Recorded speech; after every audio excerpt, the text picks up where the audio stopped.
Hi, everyone. This is Olga Yurshevsky. I'm head of content for Next Change Group and for Meta Week, and I'm very happy to welcome you all to Meta Week. Very happy to welcome everyone to Dubai. I hope you're enjoying the conference. And please give it up for our wonderful panelists who take part in a virtual panel today. Dr. Millie Perry, she's the chair of DAO for DAO's Institute and BOG Blockchain Global. Hi, Millie.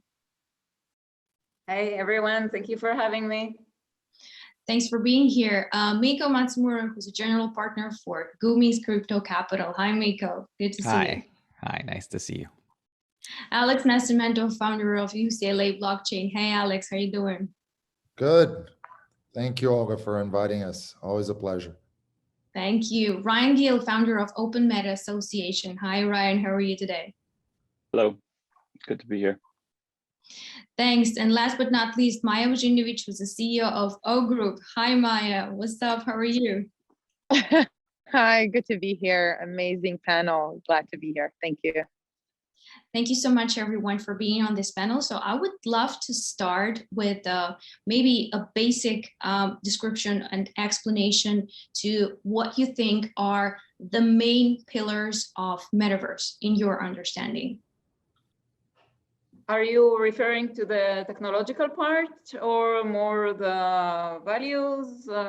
Which kind of you want to tackle first? I think, well, whatever you think it's most important. Well, I can relate to a few components or fundamentals of metaverse technologies. We're talking about the extended reality, 3D, avatars, communication, VR, volumetric computer, things like that, and of course game engines. We can relate to artificial intelligence, of course, that have a very major position in the metaverse. We're talking about computer vision, about natural language, NLP, simultaneous location and mapping, automated content creation, and so on. And the last and not least is the blockchain. Blockchain tools, blockchain components. We're dealing about the blockchain format. In my eyes, is the economic infrastructure for the metaverse. We're talking about tools like NFT, non-fungible tokens, other cryptocurrencies. We're talking about smart contracts that are very viable in the metaverse.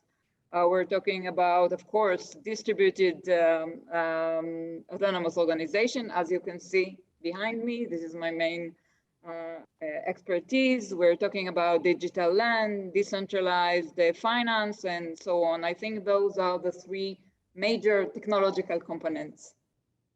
Wow. Does anyone have to add to it? Anything? I'd love to kind of just tag on a little bit in the shift, which is that, for me, I think that all of the technological components exist, of course, but that it's in a meaningful sociological and human context, right? And I think that in a sense, one of the tweets that I liked was framing the metaverse as the sort of valuing of the digital or symbolic over the physical, right? So the question then becomes, how does that begin? And I think that it begins with the sense, I think, and this is why I think blockchain is a central and core component, which is that, and I think gaming is also very central, which is that it has to do with ownership, a sense of belonging, tribal identity. So it has to do with this feeling of and obviously the things like high fidelity VR, creates a stronger sense of connection and affiliation to this new area. So I think, but to me, I think there is a social emotional component, and that a feeling of belonging for people who may not feel like they belong in the physical world. Interesting. Yeah, so I think to a lot of people, it can feel like sort of just sitting at the front of a faucet, right? You just crank it and there's just so much coming out. There's a lot of people who have been really caught in the sort of technical details of this, but I think one of the most important things is that the mainstream sort of needs to simplify things. And so I've spent, several years trying to get to a place where we could simplify it. And I've come to sort of a place where I just sort of think of the metaverse as the internet built by game developers. And that is very oversimplified. It is, because we need to access it over the web for it to be accessible. And it's going to go way beyond just gaming as we understand it. As we can see right now, this sort of cancel culture in the gaming industry exists based off of a lack of education, you know? So it's not video games as we've understood them, but it is the concept of gaming. And if the internet's been built by sort of web developers and mobile web developers up to this point, then you can think of the metaverse as this moment where now game developers are taking over. And the more important question of like, what is the metaverse and how do we define it, is what should it be? Because what Miko just sort of referred to was this idea that the metaverse is actually a point in time as opposed to a set of anything. And it's kind of the point in which we start to value digital things equal, if not more, than our physical things. And that can be triggering for a lot of people, but it is that moment in time. And so it's not defined yet, right? And it should be up to all of us to decide what it should be, you know, moving forward. So anytime there's a question of like, what is the metaverse, I try to flip it and make it, what should the metaverse be? I think I just add to what Miko and Ryan have just said, which I think is something that I think about when I think of metaverse, is just we have a new ability to now create and fix things that maybe have gone wrong, that we have a hard time fixing. I'm here on the physical world. I'm not the one, I really like that. What is it? I think it was crypto.com. Was it the commercial that we had during the Super Bowl, that it said, right, with Matthew McConaughey, where he said, you know, you have stuff to fix down on the earth, why go to the space, or something like that. But you know, I think, Ryan, you're right. It can be triggering for a lot of people when folks talk about metaverse and creating this perfect life in metaverse, and yet we have so many problems, you know, in the physical world. But I do think it allows this beautiful creativity, and also enormous amount of income for a lot of people who actually simply cannot get income in the physical world. So that, to me, besides the technological, to me, technological is by default, is the social and creative side that I really am excited about for metaverse. Yeah. And just to add to that, I do think that there is a misconception that the metaverse is fully digital, right? It doesn't need to be. If it is really kind of just a point in time, then the internet is not just fully digital. It's also had feedback loops on our life, right? So the metaverse is the same thing. Whatever the metaverse becomes will extend into the real world and affect it just as much. I would say that we're already in the metaverse, right? Isn't this Zoom call of version 1.0 of the metaverse? Isn't like emails the version 1.0 of mails in the metaverse? Isn't like kids playing Fortnite all night long, or people that are as old as I am that played Counter-Strike were in the metaverse back then? So I think I agree with Maya. It's a social experiment that we're all evolving in this digitalization of our lives. And obviously you combine like the convergence of machine learning, AR, VR, blockchain, artificial intelligence, IoT, cryptocurrencies, and the list goes on. But I think it's, if you think it's just the evolution of what has been happening since 1995, where we've been digitizing our lives, right? And to Ryan's point, now you're going to digitize things that you care about, like your sneakers on the metaverse, or your plot of land on the metaverse, or you know your office space on the metaverse. I think WeWork will have a much better business model in the metaverse than in the physical world. So I wanted to just contextualize very briefly, which is I think that this is part of human machine coevolution, right? And I think that the thing that is important about these different layers is that the layers are all happening and striking at the same time, right? So what I mean is that if we think about this as a value, right, then there's sort of a social emotional layer, there's a cultural layer, there's an artistic layer, right, which is kind of where the heart goes, right, which is this is why we want to go there, right? But the thing that's interesting is about the technological layers, if you look at the VR layer, the VR layer actually enables us to sort of experience it using presence, right? But then if you go all the way to the blockchain layer, then the blockchain layer actually allows us to sort of economically sort of synthesize this value and kind of hold the value, right? So as a store, right? So to me, like the way to kind of think about it absolutely has to do with kind of moving in, right? So we're moving into this, you know, and why are we doing that, right? So for me, I just want to synthesize that you know, there's no way to talk about this at any individual layer, like you know, only at the VR layer or only at the blockchain layer. Like these, it's the physical, tangible sense of moving into a space, and I think Ryan really hit the nail on the head, which is the culture of it overall is gamer centric. So you know, I think it is built by gamers. Are you not concerned that we're mixing value and values? It's down to our wallet in the end of it, you know, both ways.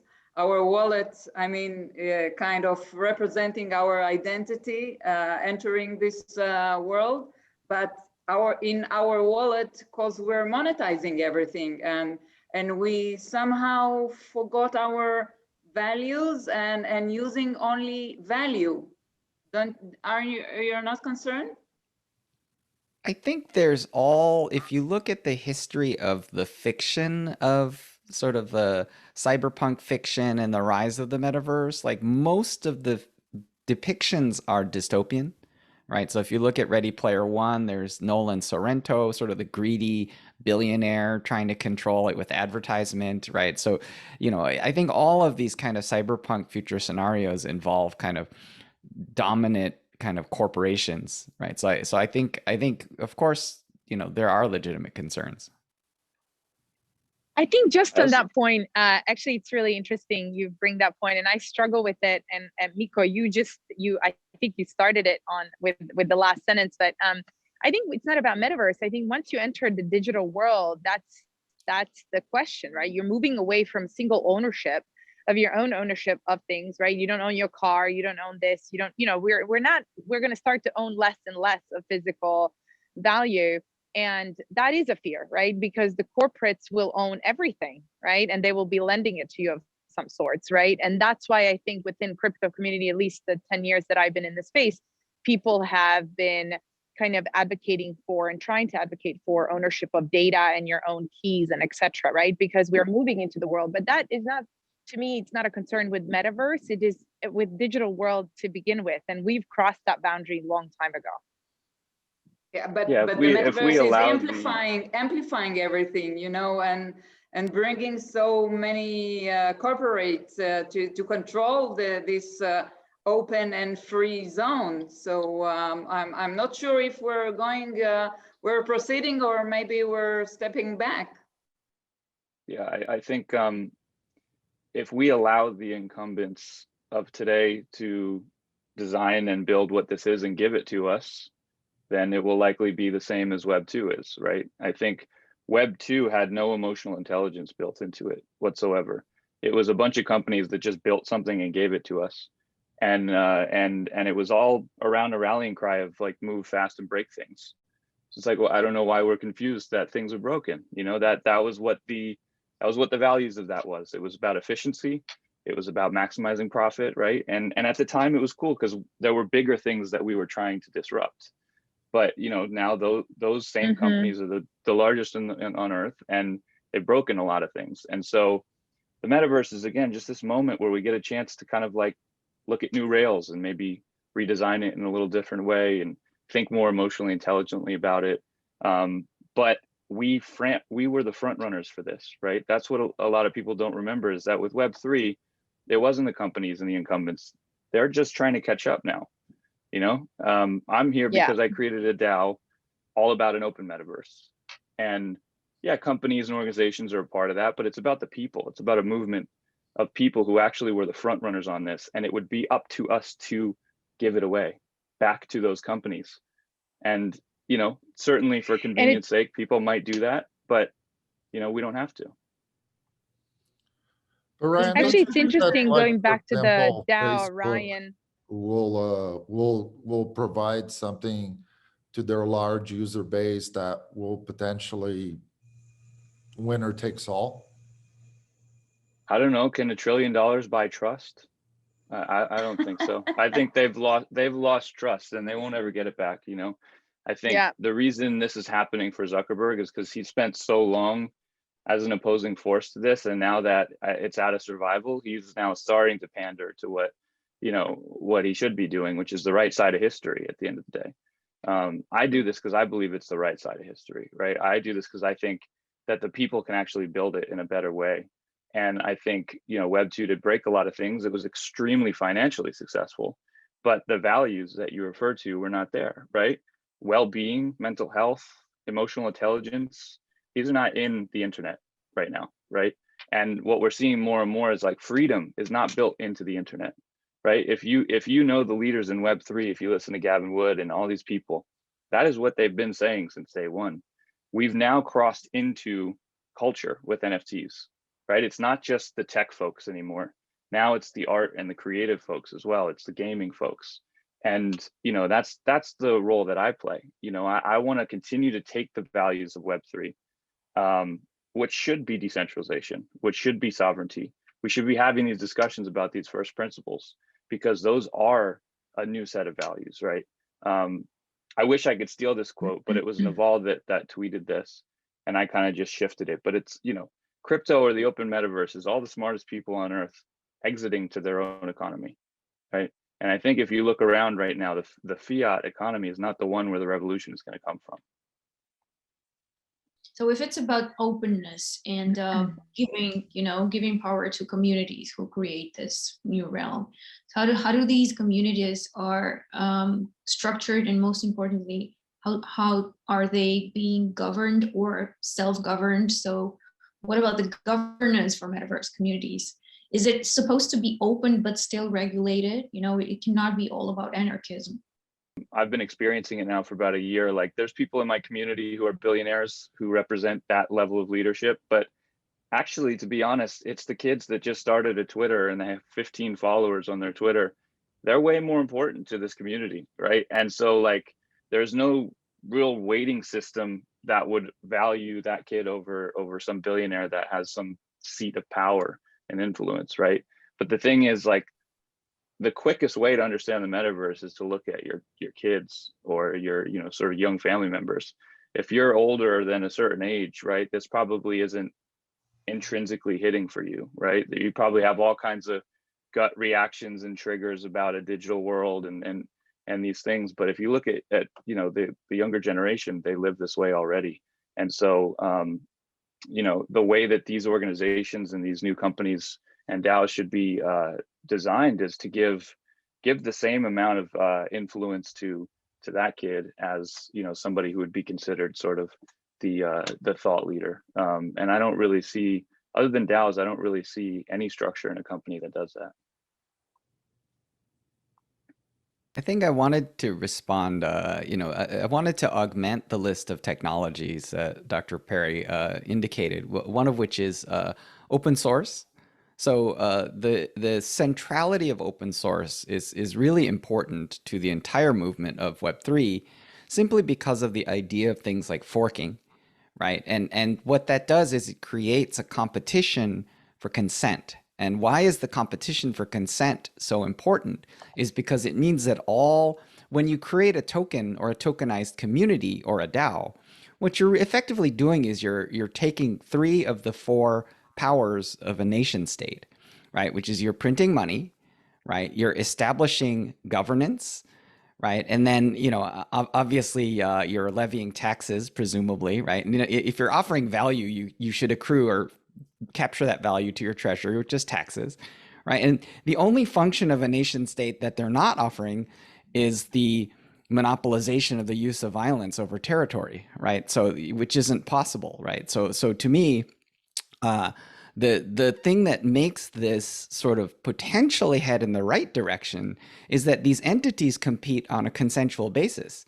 So if your entity is somehow coercive, it's not going to win, right? So the kids, the young generation Ryan was referring to, like, they're going to go where they feel the most wanted, the most supported, the most at home, and so this competition for consent is inherently a part that's driven by open source, because if you don't like it, you can fork it and go, like, you know, and I think what Ryan's promoting with open metaverse is kind of a little bit inseparable from that ability to, like, you know, and that's kind of one of the major sources of the freedom that, you know, Gavin Wood talks about is the ability to take the entire infrastructure, clone it, and make a change that you want. You know, and anyone that likes your version better will come with you, and the ones that like the old one will stay. So, you know, which is fine. Yeah, but the governance and, you know, terms like governance and decentralization and even consensus are not black and white, and they are a variety. It is a range, and you can be either, you know, either side of the range and within it. So I believe I'm a little bit, as you see, I'm the boomer in here, and even though I'm promoting DAOs, and I think this is the right way to proceed in the new world, what we call today Web3, in order not to spill out the word crypto.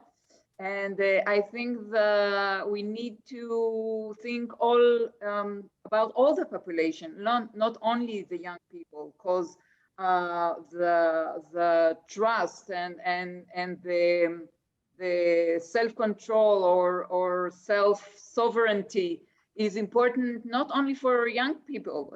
It is relevant for other people as well, because maybe more, because their experience, the life experience, have brought the idea that they need something else than they used to have till now.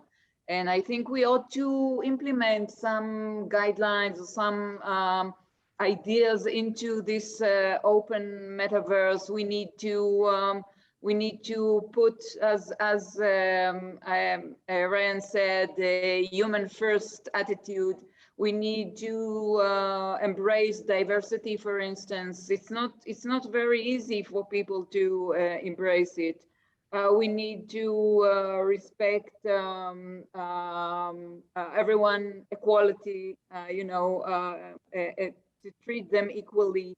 We need to promote openness and honesty within all the good idea of governance and decentralization and global consensus. Life is not always permit us to have a consensus. Sometimes we need to be assertive and to have our own opinion, not to go with the herd. Sometimes consensus is kind of, you know, mammoth, more characterizing and not individual own spirit and his own position or thoughts. So there are sometimes mixed values that we want to promote, and maybe it will be the fabulous place in the metaverse that everyone can find its own right position. One thing that's also a lot less commonly mentioned with this is when we talk about governance in the metaverse, you have to realize that a quarter to half of the identities in the metaverse will be anonymous. They will choose that you do not know who they are, right? There'll be an avatar running around. And as long as there's even a minority of anonymous identities out there in an economy, we need a reputation system. We need something that evens the playing field. So a lot of people throw around the word governance, but actually reputation is far more important.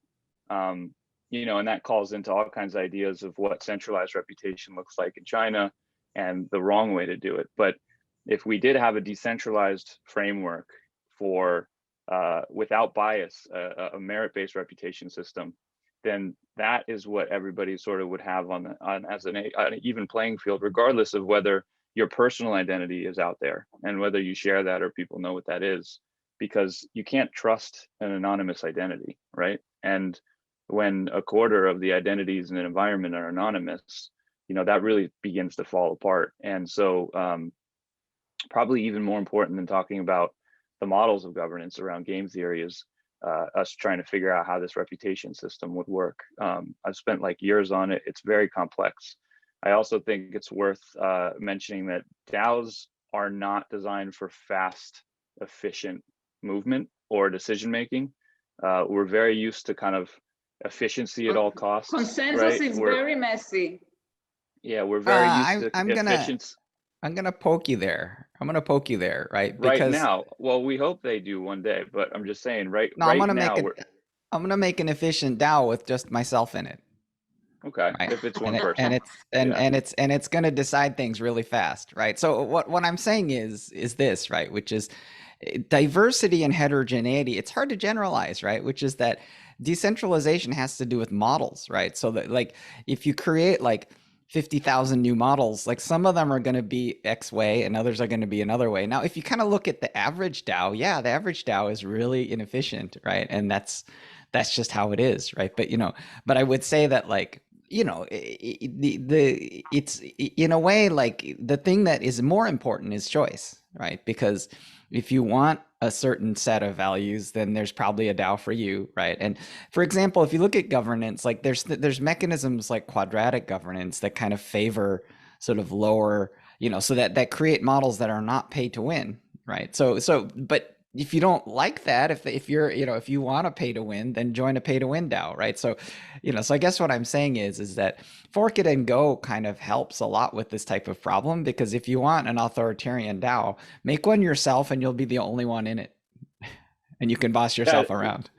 Yes, that's definitely the devil's yes. I was talking about more of the definition of getting a lot of people at scale together in a DAO to sort of make collective decisions. I mean, we hope one day there is efficiency in that, but I just, we're in a world of people that look for efficiency, that look for convenience. They're used to having convenience, and so they've given up a lot, right? They've given their sovereignty up and some of their security up. And my worry, my concern is that people will interact with DAOs and it will be too complex for them. It will be not what they're used to.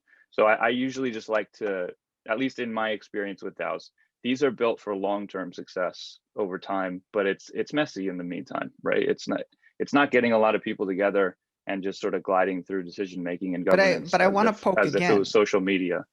I want to poke again because like, like for example, something like Constitution DAO or even something like Ukraine DAO, right? Like, the fact that the blockchain itself is immortal, right, doesn't necessarily mean that DAOs have to be immortal, right? So for example, a Constitution DAO is like, let's buy the Constitution. It's a coordination point, right? So must that live forever? Like it doesn't have to, right? So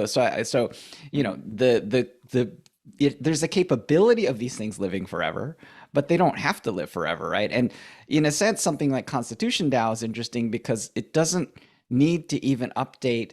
It doesn't need to arrive at consensus other than the initial consensus, right? So things like let's raise money for Ukraine DAO, like eventually that's going to turn into a bunch of discussions of what do we do now, right? But like the purpose may have already been served, right? Like, so, they've coordinated a huge amount of support in a short time. So for me, like, DAOs are very, very, very, there's a lot of DNA that's different. So, it's hard to generalize. Very much so. Yeah, if you're sourcing capital for something, I think that's one use case for it. I really come more from like I said, just the pure use case of getting a bunch of people together to act as one entity in the terms of governance over, in my case, something that is a 10-year, arc of what are we going to do with all of this new technology? How are we going to design this together without looking for our sort of one leader to make that decision for us? It's funny, you put a DAO together, and then some of the first things people want to do is get in a group of 5 people and write the metaverse constitution, which is very much against the whole purpose. It's like, this is supposed to be collective. And there's a human element that will follow anytime humans are involved in anything. And that was my only point, is this doesn't like negate human nature. We're not moving towards some utopia.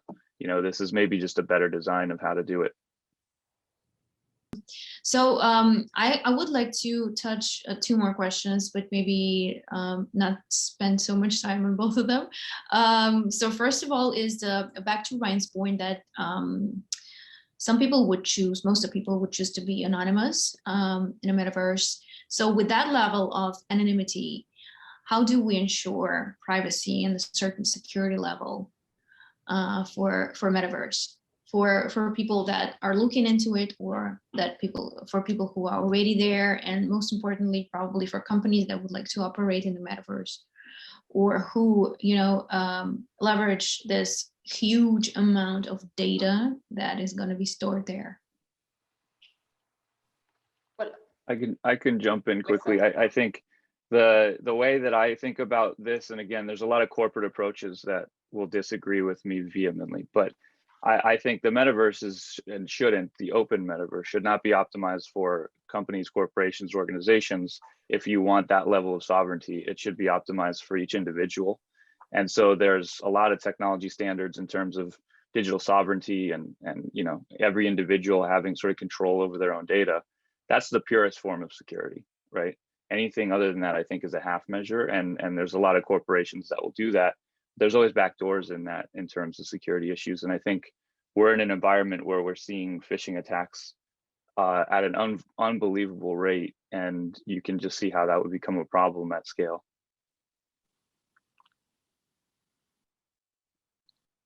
Alex, what's your take on security? I have a very pragmatic approach to it and a very economical one. I think that a lot of the things that are going to be necessary in the metaverse, especially as you pointed out, things like security and validation of who the players are in there, and don't forget about KYC and AML, right? At some point, you're going to have to do that. People might want to be anonymous, but unless we move into a world where KYC and AML and fiscal monetary policy coming from like large players like central banks is not going to be relevant anymore, then I don't think that that's going to be the case. So most likely you're going to see like large players, I wish I had a better name, but like the largest player who's leading that pack, Facebook or Meta now, offering those guardrails and those frameworks for large corporations to participate. Like we're seeing like the JP Morgan lounge on the metaverse. I think that that's more the reality of what we're going to see than a decentralized environment where it's it's a true free form environment. One way to think of it also is that like the login has been the gateway to the internet, since the beginning. And it's now just sort of decentralizing itself in the form of wallets, so that's the way people log into these things. If the login is through the gateway of the company, that is sort of the Web 2 way of doing it, then that could very well sort of, I think, make its way into the metaverse for all these sort of closed virtual worlds. But you're going to have the same security issues that you do in the internet now, I think. We should really think about how to embrace that evolution where there is decentralized login and people can have more control over, their place in this. Well, security it depends of of the eyes of the beholder. If you're a person, private person, you ought to have some privacy and some amount of security. But if you're looking in the eyes of authorities, I hardly see they recognize and accept anonymity and avatars and people that have a few identities. It will be a messy battle. I'm not sure they will accept it, and MNL and anti-money laundering and know your client would be the tip of the iceberg. I think they would be very rigorous in their demands. And speaking of, the necessity of KYC and AML for let's say transaction flow within the metaverse. So how do you see a digital asset market evolving? So does the whole emergence of metaverse and its very fast transition from a real world to virtual world, how does that affect the digital asset market, and how do you see the involvement here? So I guess, Alex, here's again to you. Sure. No, I think that we're going to get there, right? This is just a matter of time. You're going to have a number of subgroups and sub-universes that are going to transact purely on no anonymity and just crypto transactions, kind of like in a DeFi model, right? But look where DeFi is going. We spent like 2 years of DeFi now, probably, if you count from like the really hype moment. And now institutional players are all over it, right? And players like Aave are building solutions for those guys. And then you're going to put your money on a smart contract that gives a 400% APY interest rate, or you're going to give it to something that has a little bit more backing and you believe in the brand behind it, giving you yield. It's just like the nature of economic models that has been happening for the past 5,000 years. But the SEC is running after them right now, so they Exactly. want. Yeah. It won't be easy to. Yeah, you can have all the money in the world. You can be Coinbase. It's like, all right, do what you want, and you can't fight City Hall. It's beautiful to say we're going to fight City Hall, but it hasn't happened. Maybe we need to build some bridges between the metaverse and the Web3 to the old school regime and securities and authorities. Maybe we ought to put some effort in that. Yeah, no, I truly believe that we're going to become this more like decentralized environment with a free flow of information and goods and services, or else I wouldn't be in this industry. I just think that for you to displace the incumbent players and large institutional firms and central governments, it is a long view. Yeah. Miko, what's your take on the digital asset market?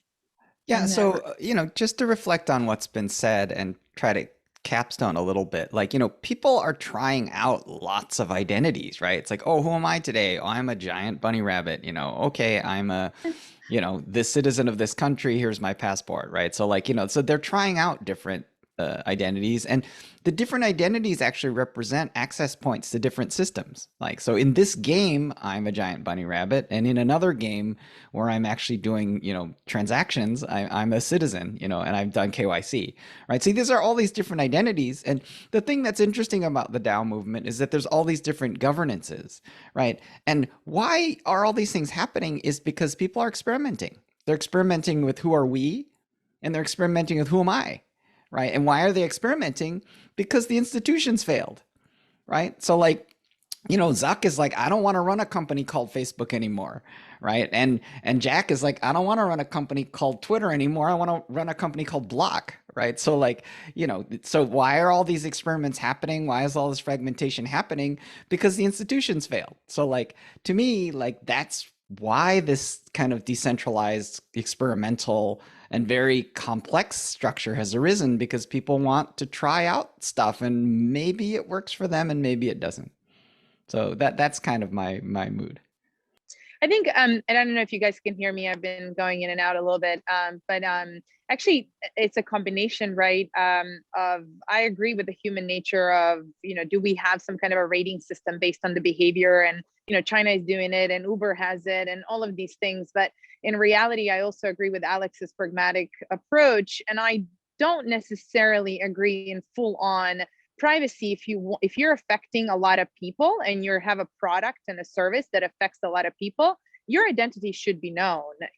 There should be accountability for something that you have set up. So you can't just hide behind, Miko, to use your point, like a big funny rabbit, right? And not really show who you are if you're affecting a lot of people. And so I think it is a combination of some sorts that we have to, I think what intention is really important when we're building these. Certainly when we invest in companies and we help them build we ask a lot of difficult questions and we see the behavior, right, pattern of some of these folks. But I think I think this is a group of people, and many probably watching in an audience, that have to really ask those difficult questions in order for us to create that accountability in the future. So it is a pragmatic approach, but it's also leaving something, to Miko's point, to creativity and kind of what we're going to come up with next, right? Because it is important to leave that. That's what's happening in the space, and this is part of the reason why I love it.